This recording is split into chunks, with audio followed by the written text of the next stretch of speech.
I'm either going to choose to live my life as an equal citizen or I'm going to kill myself. Those were the two options that I kind of gave myself this one fine night. In your inside, what genital part you have, show me. This kind of abuse they started, and forcefully they have to try to remove my hand. They also were talking to each other on the phone in hushed tones that अरे ये हिजड़ों का कैसे लेंगे और पता नहीं कैसा खून है. And June is Pride Month, a time to celebrate the LGBTQI community and reflect on the progress made. But for many in India, the challenges have only become more complex. Anvesh Sahu is an artist, blogger, model, and an actor. He has achieved a lot, but his journey hasn't been easy. Growing up gay, he faced discrimination that affected his mental health deeply. At one point, it nearly led him to take his own life. At around 17, I was actually suicidal. I had just gone down a rabbit hole of depression, and I could clock that. I'm so grateful, honestly, to my 17-year-old who could kind of tell that something is wrong, and I could tell that I'm kind of slipping into depression, and I would kind of switch off the lights in my room, and I would just be on my study table, and I would just be like scribbling on it. So I could very early on kind of tell that something was not right, and I was like, okay, I need to figure out what's happening. And I could tell that I was finally starting to come to the realization that I'm gay, that I'm interested in men and I'm not interested in women. So I think that kind of made me kind of hate myself. And there was a lot of self-hatred, self-pity that, oh, what has happened to me? Like, why has God been so unjust to me and kind to me? So I think my biggest, honestly, fight was with myself, first and foremost. And of course, there was a lot of name-calling in the university. I would always be scared of what my future would be, especially starting to work, because I knew that because I spoke differently, I was very visibly queer or visibly gay to a lot of people, and I knew that I would face more kind of bullying or hatred or just subtle ways of kind of being differentiated or being called out, in some ways. So yeah, I think that made me really sad, but I was like, I have to change the narrative in some ways, and that's how I kind of overcame my suicidal thoughts. But Anvesh chose not to give in to the negativity. Instead, he turned to art as a way to fight back. Through his work, he began addressing homophobia, stereotypes, and the lack of queer representation. His illustrations, often inspired by Indian art, fashion, and culture, show queer people in bold, dignified, and imaginative ways, challenging outdated ideas and creating space for pride and visibility. The first thing that came to me when I realized that I was slipping into depression and I want to come out of it, I remember telling myself that, okay, I'm either going to choose to live my life as an equal citizen or I'm going to kill myself. Those were the two options that I kind of gave myself this one fine night. And I said to myself, if I'm going to choose to live, then I'm going to also choose to change the narrative that we have around queer people, because we have been mocked at or reduced to just caricatures in popular culture, right? In movies and television and all that.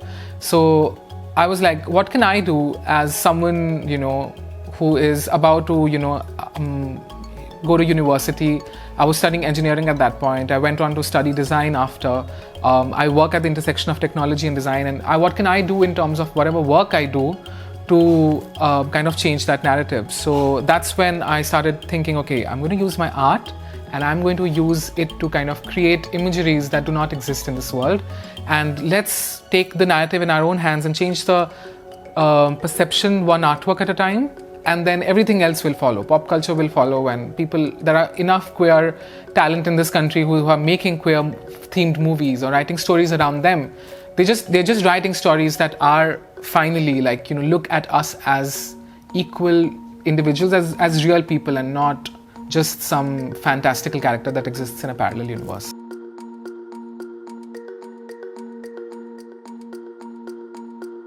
Like Anvesh, Aditya Bandopadhyay and Dr. Kaushik Dowara have faced their share of challenges.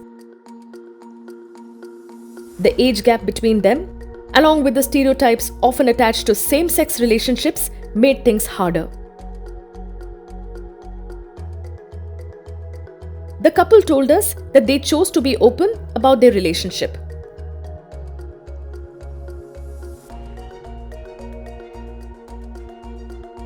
By sharing their story and standing by each other, they continue to challenge stereotypes and show that love in all of its forms deserves respect and visibility.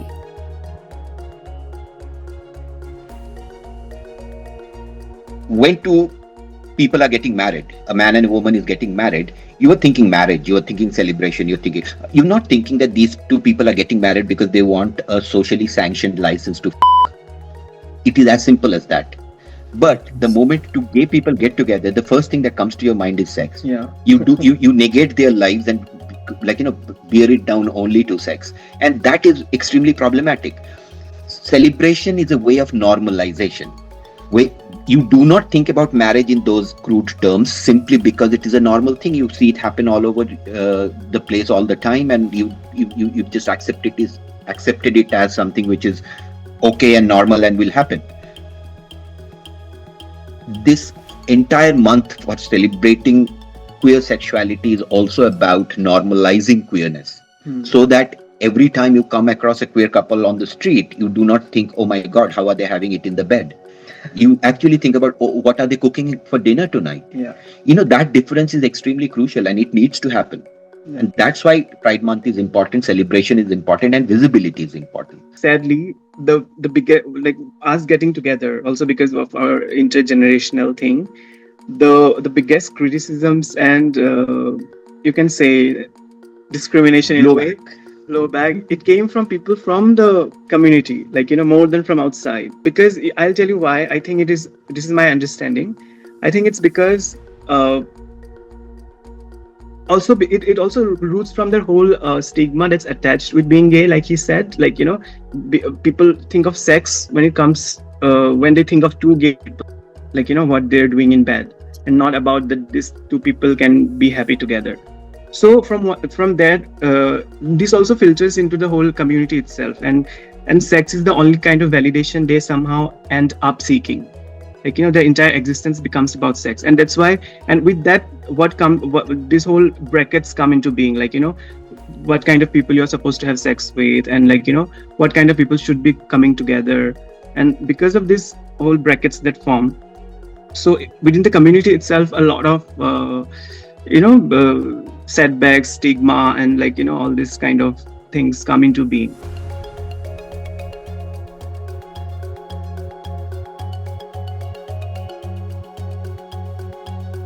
But many issues still remain unresolved.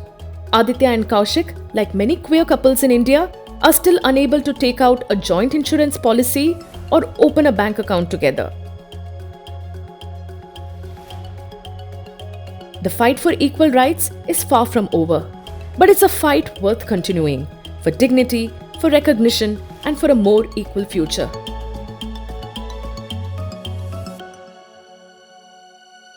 We have not been able to open a joint bank account together without first going through the process of having to declare ourselves to be business partners. So once, we went through that whole rigmarole and charade of saying okay, we are going to open a business and therefore both our PAN card should be used for opening a single account. We have not been able to open a bank account because the pro forma form that every bank has for who's going to be the joint bank account holder has got a list of relationships which is already embedded in them. And that list is very limiting. So it has to be father, mother, business partner, XYZ. And if it is just two people who want to go and open a bank account, it's just not possible. I have till date not been able to buy insurance where he's the beneficiary, nor has he been able to buy an insurance where I am the beneficiary. Trans people in India face their own set of struggles. For many like Uma, coming out and asserting their identity has never been easy.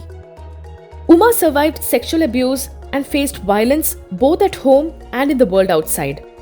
Her story is one of pain but also of courage, as she speaks openly about her experiences and the challenges that continue to shape the lives of many trans individuals in India. When I come to home, no, my father always like beating, and why you are behave like this? You have to behave like a proper boy. You are the boy. You are spoiling my name. This kind of shouting words I'm regularly listening. I went to government school only. In the government school, there is like toilet, like one room and small room kind of toilet we had. And when I'm using to toilet now, that time like other friends, they will coming back and asking like you will behave like a girl. In your inside, what genital part you have? Show me. This kind of abuse they started, and forcefully they will 4-5 people will come, and like boys will come and forcefully they have to try to remove my hand, and also they will started sexually abusing. This kind of problem it's started in my 8th standard. This kind of violence regularly is not one day, it's regularly started.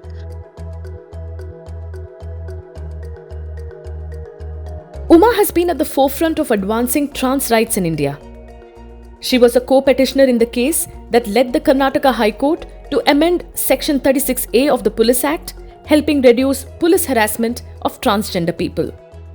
Uma also played a key role in the historic 2018 Supreme Court case that decriminalized homosexuality. Her advocacy for horizontal reservations led to Karnataka becoming the first state in India to reserve 1% of government jobs for transgender persons.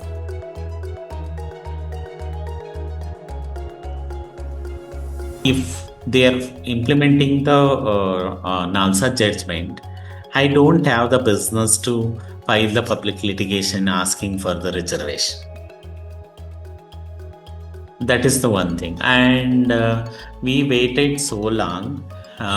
Then we filed the public litigation in Karnataka High Court asking for the horizontal reservation in the job. But I asked not only job, we need education reservation, housing reservation, and job reservation.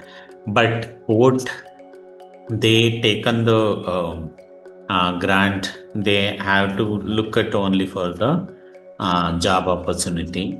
Then they given the 1% reservation in the Karnataka High Court judgment. That is very good achievement. But still that 1% reservation is not implementing properly. And also, IPC 377, that is also, I am also one of the petitioner in the Supreme Court. Bittu, a genderqueer trans man, shared a perspective that challenges common assumptions. While Bittu agrees that there's still a long way to go for LGBTQIA rights in India, India is doing better than many developed countries. Bittu points out that in countries like the US, the government itself has passed openly transphobic policies, something that reminds us that progress isn't always tied to wealth or global status of a nation.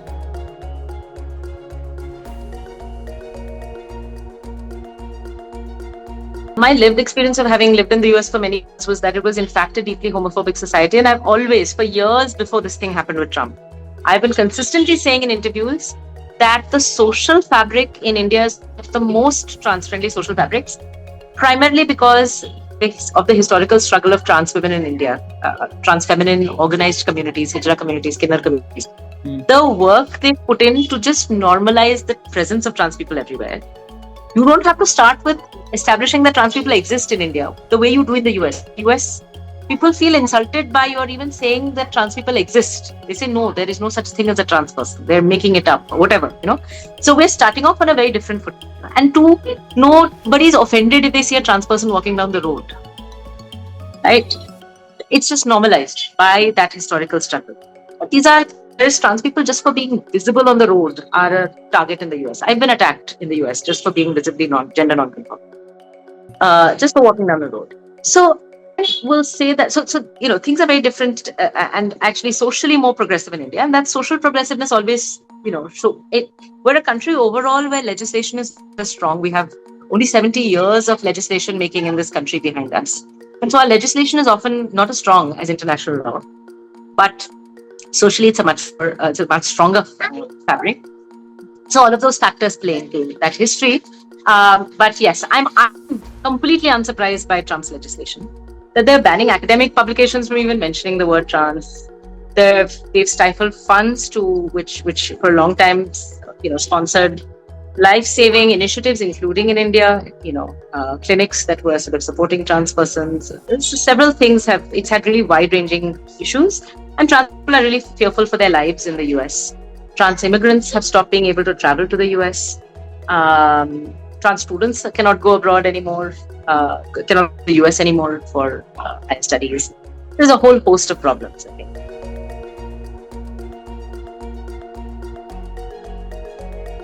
Trans rights activist Vaijayanti Vasanta Mowgli echoes Bittu's perspective, pointing to a troubling trend: the rising number of job terminations faced by Indians working in US-based companies.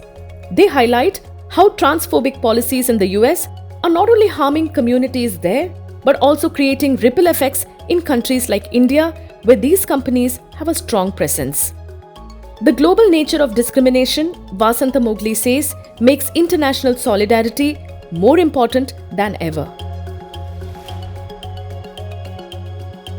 There have been very many terminations in India of transgender persons in US companies because their budgets are all decided in the US.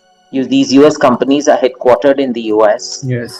These transgender persons were hired a year or 2 years or 3 years or 4 years ago based on diversity, equity and inclusion initiatives. All those initiatives have now been scrapped. Those budgets have been erased, decimated. So we get to hear, as it is, the number of transgender persons in full-time employment in the private sector is not a lot, not as much as men and women. It's a very small proportion. Very few transgender persons are employed, and within that small group, there are terminations happening, being heard of every week in some WhatsApp group or the other. Some transgender person is sharing. We've heard in the last, it's been 6 months since Trump took over, 5 months or so. Yes. And in the last 3 to 4 months, because I think one of the first things he signed as an executive order is to erase transgender identities, and thereafter decimating diversity, inclusion, equity, inclusion frameworks and policies and so on.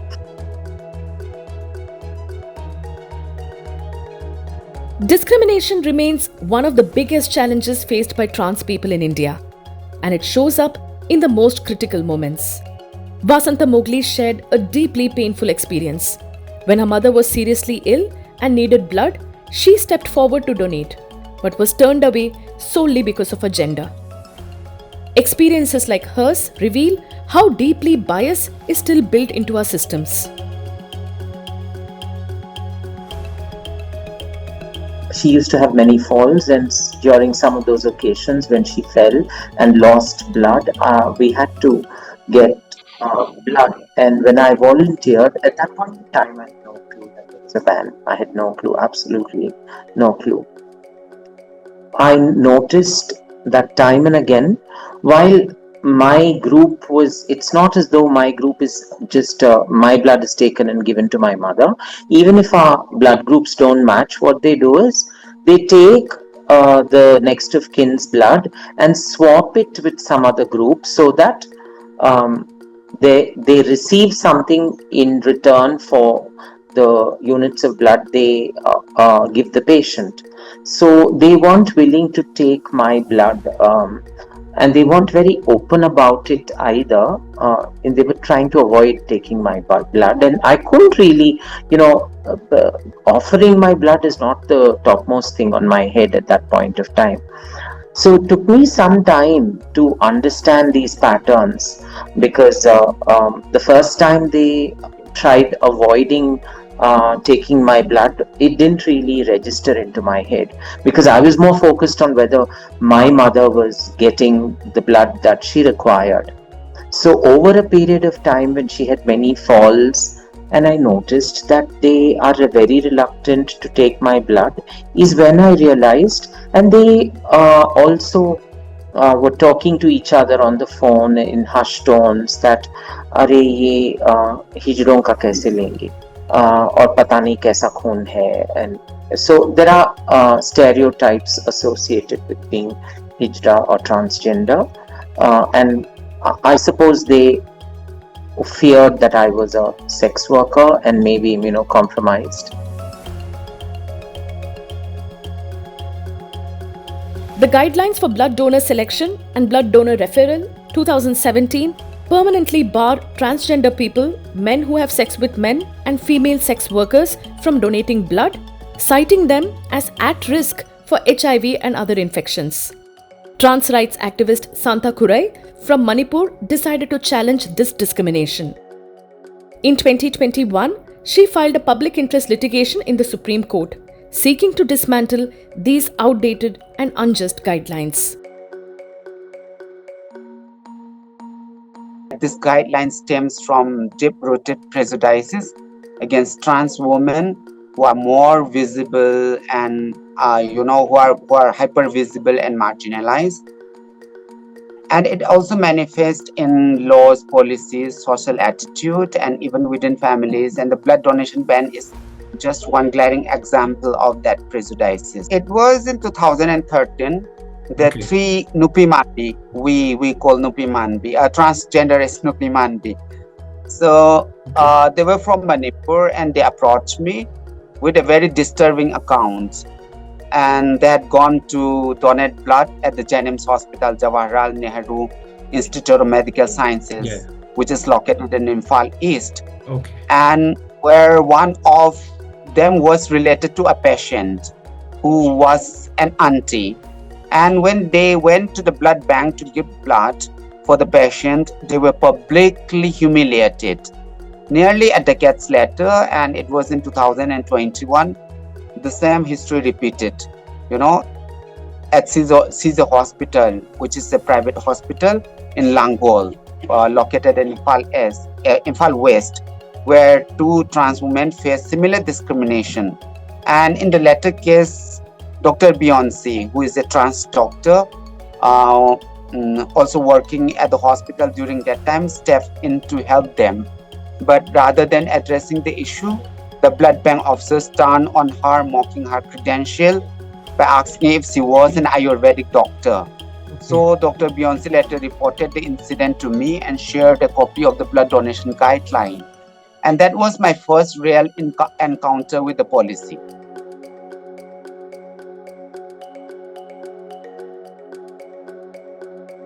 Santa Kurai points out that even within the issue of blood donation, discrimination isn't uniform. There are layers to it. She notes that many trans men have been able to donate blood without much trouble, while trans women often face more direct and frequent rejection. This uneven treatment, she says, reflects how deeply gender bias is rooted in the system.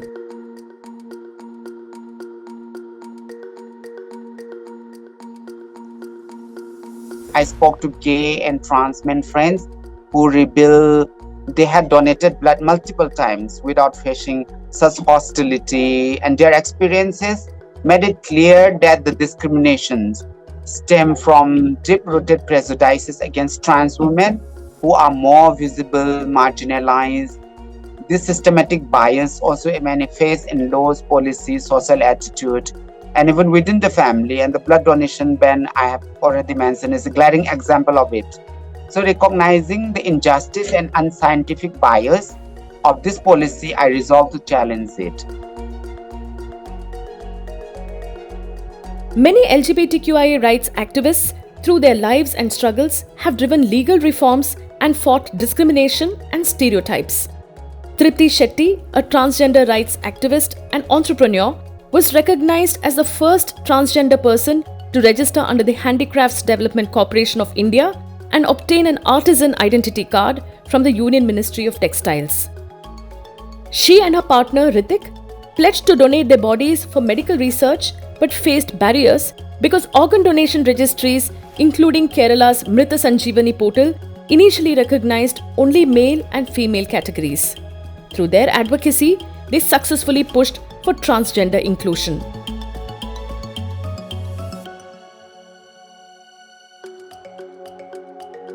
मृत संजीवनी बोल के Kerala government की नीचे है ये organ donation की portal है ये उसमें वो पोर्टल का अंदर मेल और फीमेल कैटेगरी था मैं एक ट्रांस कपल्स हूँ मैं मेल टू फीमेल हूँ मेरा हस्बैंड फीमेल टू मेल है हम लोग ने 2019 में एक मंदिर में शादी करके हम लोग रजिस्ट्री के साथ हम लोग शादी किया है। उसके बाद में हम लोग का एक इच्छा था कि ऑर्गन डोनेशन में कोई एक्सीडेंट हो गए हम लोग को मिट्टी ना बन के ना आग में जल के मतलब हम लोग जो ऑर्गन का सबसे रूप से दूसरों के शरीर में जीने के लिए हम लोग आश लगाए थे। तभी हम लोग सोचे दोनों का डिसाइड था हम लोग को ऑर्गन डोनेशन में हम लोग को रजिस्टर करना है मगर हम लोग को कैटेगरी तो मेल और फीमेल हम लोग कैसे जी रहे वही ट्रांसजेंडर कैटेगरी में तो सब लोग जानते हैं हम लोग को तो हम लोग चाहते हम लोग ट्रांसजेंडर कैटेगरी लाना है वो कैटेगरी के ऊपर हम लोग को रजिस्टर करना है। हम लोग पहला मंत्री थे शैलजा टीचर बोल के उनको हम लोग एक लेटर दिया था हम लोग को रिक्वेस्ट किया था मेल और फीमेल के साथ एक ट्रांसजेंडर कैटेगरी लावे तभी हम रजिस्टर कर सकते हैं बोल के तभी मंत्री ने हम लोग से हंसते हंसते हम लोग लाएंगे बोल के हम लोग एक लेटर भी हमको लेटर आया वो लेटर लेके हम लोग मृत संजीवनी के उन लोग को दिए वो लेटर हम लोग उन लोग को दिया तो हम लोग कैटेगरी लाए और कैटेगरी में हम लोग पहली बार ट्रांसजेंडर कैटेगरी में हम लोग डोनेशन का कार्ड हम लोग रिसीव किया। उसके बाद कुछ हम लोग मरण के बाद मतलब अभी देखो कोई ट्रांसजेंडर का सर्जन चाइल्ड है कोई मेडिकल में पढ़ने वाले को ट्रांसजेंडर क्या है उन लोग को बॉडी क्या है उन लोग के बारे में मालूम नहीं रहते मेडिकल में हर चीज नहीं पता है इसलिए हम लोग सोचे एक्सीडेंट होएगा तो ऑर्गन डोनेशन में जाएंगे नॉर्मल है तो मेडिकल कॉलेज में हम लोग का मरने के बाद हम लोग का इंतकाल के बाद हम लोग का बॉडी मेडिकल कॉलेज में स्टूडेंट्स के लिए पढ़ाई के लिए ट्रांसजेंडर की सर्जरी क्या है उनके बॉडी क्या है पढ़ाई के लिए हम लोग दे चुके हैं ऑलरेडी कुछ medical college. Pride Month should not just be a celebration of the LGBTQIA community. It should also honor their struggles, their resilience, and their many accomplishments. The stories and work of this community do more than inspire. They demand reflection, action, and a complete shift in how we see justice, dignity, and human rights. Because Pride is not just a moment in June. It's a movement that reminds us that equality is not a gift, but a right that must be claimed, protected, and upheld every single day.